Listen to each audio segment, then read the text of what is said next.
key is understanding your new customer behavior. That's helpful.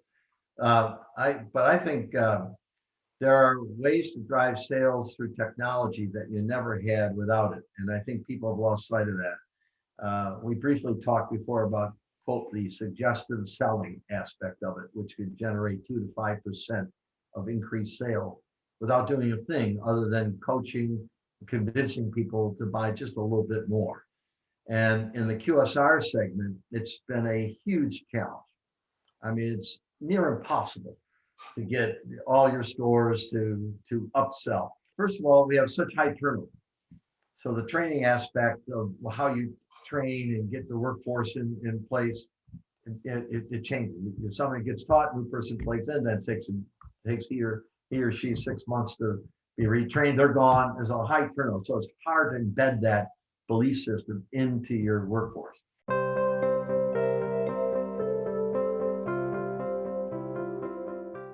10 years ago, technology and supply chain would be on the higher ranking of issues I had to deal with.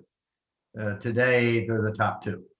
And technology affects supply chain better than, I mean, it's a huge part of technology as well. So how do you get that supply into the stores effectively, and distribution and safety and all that?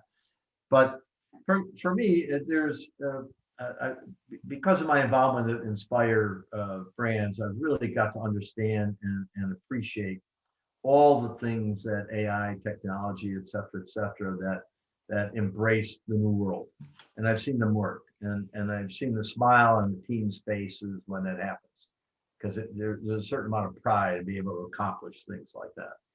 But I think that there's all those strategies and all those embedded ways to go forward are all have to be underpinned by leadership.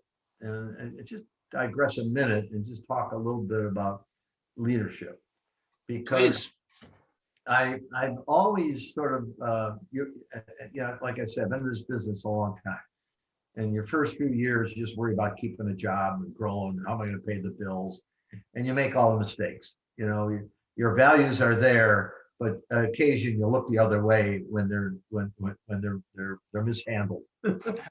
Then you learn at some point you can't ever do that. And that's the turning point in the career. It's when you live to your values, and saying do the right thing and doing the right thing are two very, very different things.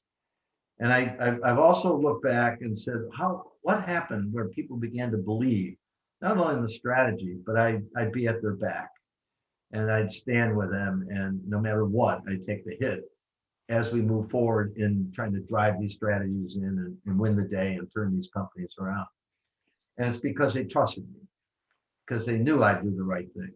And when that revelation hits you, you say, okay, now I can be who I want to be and be a good leader, and instill those values into your teams and live them and embed them and action them, not just words.